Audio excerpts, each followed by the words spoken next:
오늘 말씀은 민수기 16장 36절부터 50절까지입니다. 민수기 16장 36절부터 50절까지입니다. 여호와께서 모세에게 말씀하여 이르시되, 너는 제사장 아론의 아들 엘라살에게 명령하여 붙는 불 가운데에서 향로를 가져다가 그 불을 다른 곳에 쏟으라. 그 향로는 거룩함이니라. 사람들은 범죄하여 그들의 생명을 스스로 해하였거니와 그들이 향로를 여호와 앞에 드렸으므로 그 향로가 거룩하게 되었나니 그 향로를 쳐서 제단을 쌓는 철판을 만들라. 이스라엘 자손에게 표가 되리라 하신지라. 제사장 엘라살이 불탄 자들이 드렸던 놋향로를 가져다가 쳐서 제단을 싸서 이스라엘 자손의 기념물이 되게 하였으니, 이는 아론 자손이 아닌 다른 사람은 여호와 앞에 분향하러 가까이 오지 못하게 함이며 또 고라와 그의 무리와 같이 되지 않게 하기 위함이라. 여호와께서 모세를 시켜 그에게 명령하신 대로 하였더라. 이튿날 이스라엘 자손의 온 회중이 모세와 아론을 원망하여 이르되, 너희가 여호와의 백성을 죽였도다 하고 회중이 모여 모세와 아론을 칠 때에 회막을 바라본즉 구름이 회막을 덮었고 여호와의 영광이 나타났더라. 모세와 아론이 회막 앞에 이름에 여호와께서 모세에게 말씀하여 이르시되, 너희는 이 회중에게서 떠나라. 내가 순식간에 그들을 멸하려 하노라 하시매 그 두 사람이 엎드리니라. 이에 모세가 아론에게 이르되, 너는 향로를 가져다가 제단의 불을 그것에 담고 그 위에 향을 피워가지고 급히 회중에게로 가서 그들을 위하여 속죄하라. 여호와께서 진노하셨으므로 연병이 시작되었음이니라. 아론이 모세의 명령을 따라 향로를 가지고 회중에게로 달려간즉 백성 중에 연병이 시작되었는지라. 이에 백성을 위하여 속죄하고 죽은 자와 산자 사이에 섰을 때에 연병이 그치니라. 고라의 일로 죽은 자 외에 연병에 죽은 자가 14,700명이었더라. 연병이 그침에 아론이 회막문 모세에게로 돌아오니라. 아멘. 종말론적인 삶을 살아가는 성도는 죄인들의 심판을 보면서 고봐라 잘됐다 라고 이렇게 기뻐할 것이 아니라 그 죄가 언제든지 우리의 삶에도 침투할 수 있음을 알고 철저히 경계해야 합니다. 이스라엘 백성은 고라 일당의 반역을 옹호하다가 하나님의 심판을 받습니다. 본문은 죄가 죄를 부르는 세상에서 성도가 죄에 넘어지지 않기 위해 어떻게 해야 할지를 교훈합니다. 사람들은요, 높은 자리에 오르는 것을 좋아합니다. 그러나 그 자리에 걸맞는 자격을 갖춘 사람을 찾기는 힘듭니다. 고라 일당은 자신들이 지도자가 되고자 했지만 악한 죄인이라는 사실만 드러내고 심판받습니다. 고라 사건은 각자의 장막에서 각자의 향로로 하나님을 섬기는 것은 절대 용납될 수 없음을 선포합니다. 안식일 범한 자를 처형한 사건을 계기로 옷술에 청색끈을 달라고 하신 하나님은 고라 사건 이후에도 이 사건을 기억하게 하는 상징물을 만들게 하십니다. 아론의 아들 제사장 엘르아살에게 여호와의 불로 죽은 250명의 향로를 모으라는 명령이 주어졌습니다. 그 놋 향로는 여호와 하나님께 드려졌기에 거룩한 성물이 되었습니다. 그러나 불신앙으로 태워진 향과 불은 거룩하지 않기에 다른 곳에 모두 쏟아버리고 놋 향로는 제단을 감싸는 놋판으로 만들라고 명하시죠. 하나님은 이 명령을 통해 각자 자신의 향로를 가지고 분향하는 일은 있을 수 없고 오직 성소의 놋 제단에서만 하나님께 예배할 수 있음을 선포하셨습니다. 그래서 250개의 향로는 모두 성소의 놋 제단에 흡수되었습니다. 이는 우리에게도 다른 제단이 있을 수 없다는 사실을 알려줍니다. 그리스도의 십자가만이 우리에게 유일한 제단인 줄로 믿습니다. 그 외에 다른 구원의 길은 없습니다. 어떤 타협도 있을 수가 없는 것이죠. 모세와 아론의 지도력을 인정하지 않고 스스로를 높이려고 했던 고라와 다단과 아비람을 하나님이 땅을 갈라 삼켜 버리게 하셨고 그들을 따르던 250명을 불로 살라 버리셨습니다. 이스라엘 백성은요 이것을 분명하게 목격했습니다. 그렇다면 이제 그들은 하나님의 뜻이 어디 있는지를 깨닫고 모세와 아론의 지도력을 인정하고 따라야 했습니다. 그러나 어이없게도 이스라엘 백성은 이 사건 이후에 오히려 모세와 아론에게 이 반역 도당의 죽음의 책임을 뒤집어 씌웁니다. 땅이 갈라져서 고라 일당을 삼키는 현장을 보았고 그것이 모세가 한 일이 아님에도 분명한데 이스라엘 회중은 모세와 아론이 고라와 그 일당을 다 죽였다면서 원망했습니다. 어리석은 인간들은 이렇게 자기 소견에 옳은 대로 살려는 시도를 멈추지 않습니다. 하나님은 고라가 회중 앞에서 모세와 아론을 대적했을 때와 같이 영광의 구름으로 또다시 나타나시고 온 회중을 순식간에 멸하시려고 모세와 아론에게 이 사람들의 무리에서 떠나라고 하십니다.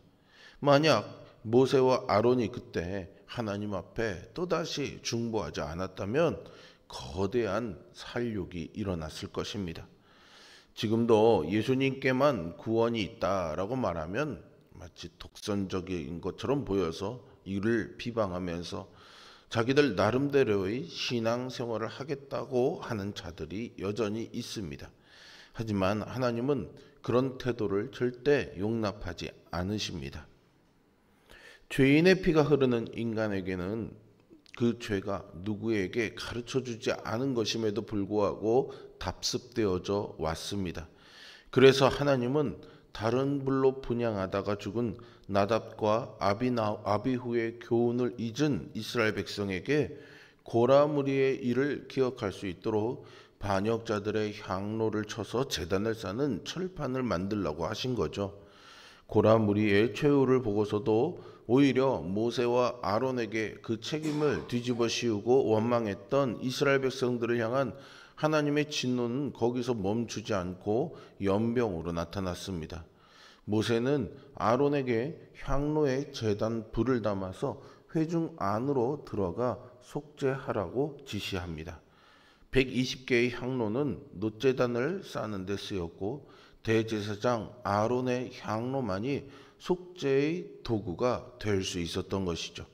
아론은 죽은 자와 산 자 사이에 섰는데 이는 삶과 죽음의 경계가 제단 불이 담긴 향로를 든 대제사장임을 보여줍니다. 이 일로 14,700명이 죽을 정도로 고라의 악한 영향력은 이스라엘에게 큰 상처를 남겼습니다. 이렇게 큰 징계를 당해야만 이스라엘 백성들이 모세로 돌아올 수가 있었던 것이죠.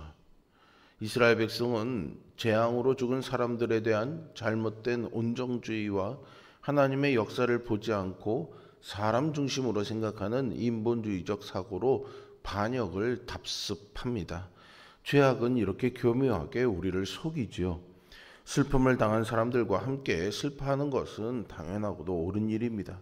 하지만 잘못된 온정주의와 인본주의적 사고는 그 죄악의 실체를 바로 보지 못하도록 하게 할 수 있습니다.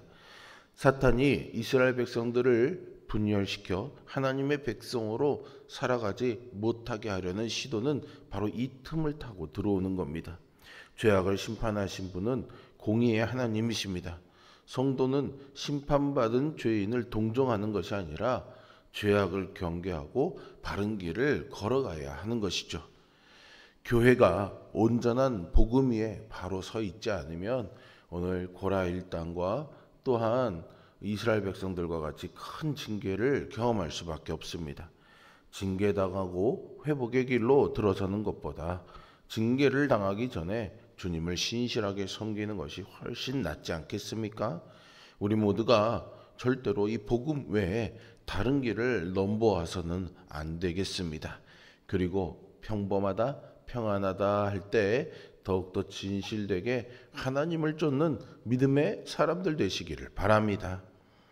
교회 안에서요, 목사님을 괴롭히면 벌 받는다라는 이 말이 심심치 않게 통용되어져 왔습니다. 특별히 우리가 지금 살펴보고 있는 모세를 대적했던 고라, 다단, 아비람이 심판받는 사건이 이런 식으로 해석되는 데 사용되어졌는데요. 반역도당이 심판받는 모습을 보고도 모세와 아론 때문에 여호와의 백성이 죽었다고 항의하는 이스라엘 백성을 하나님이 전염병으로 치신 것을 보아도 그렇게 보일 수 있습니다. 그러나 모세와 아론을 하나님이 세우셨다고 해서 그들을 하나님처럼 섬겨야 하는 것은 아니죠. 우리가 바라봐야 할 것은요, 하나님이 세우신 모세와 아론이 아니라 바로 그들을 세우신 하나님 당신입니다. 궁극적으로는 하나님의 이 심판은요, 모세와 아론을 위한 것이 아니었습니다. 세상을 심판하셔서 멸하시려는 것은 절대로 하나님의 목적이 아닙니다. 오히려 하나님은 어떻게 해서든 이 세상을 살리기를, 사람들을 구원하시기를 원하고 계십니다. 모세는 하나님께요, 억울함을 풀어달라고 일절 기도하지 않았습니다. 오히려 전염병을 내려서 심판하시려는 하나님의 앞을 가로막아서면서 엎드려 그들의 구원을 간구하죠. 세상을 구원하고자 하시는 하나님은 모세와 아론의 기도를 들으시고 심판을 멈출 속죄의 방법을 가르쳐 주십니다. 모세의 지시에 따라 대제사장 아론이 백성을 위해 속죄하고 죽은 자와 산 자 사이에 서자 전염병이 그쳤던 것입니다. 복음을 전하는 사람은 자신의 길을 막아서는 세상을 저주하는 사람이 아닙니다. 그들을 구원하기 위해 몸을 던져서 하나님의 심판의 칼을 막아서는 사람이지요. 오늘 본문을 보면은 하나님께 거역했다고 해서 14,700명이나 되는 사람들이 죽어야 했습니다. 왜 그래야만 했을까요? 때로 우리는 죄의 무게를 간과하고 하나님의 심판이 너무 가혹하다라는 생각을 할 때가 있습니다. 사실 이스라엘 백성들이 오늘 모세와 아론에게 반역한 것은 그 때문이었죠. 비록 죄인들이었지만 사람들을 하나님이 어떻게 이렇게 처참하게 죽이시냐라는 거였습니다. 그런데 말이죠, 하나님의 심판은 언제나 정확합니다. 게다가 하나님은 심판받기보다는요, 구원하기를 더 원하십니다. 이미 그들에게 충분한 기회가 주어졌던 거죠. 따라서 우리는 하나님의 구원을 전하는 사명을 충성스럽게 감당해서 모세와 아론과 같이 죽은 자와 산 자 사이에서 하나님의 일을 하는 그런 하나님의 종으로 살아가야 할 것입니다. 지금은 생명과 죽음 사이에 참 제사장, 영원한 대제사장이 되어주시는 예수 그리스도께서 계십니다. 예수님 외에는 다른 구원의 길은 없습니다.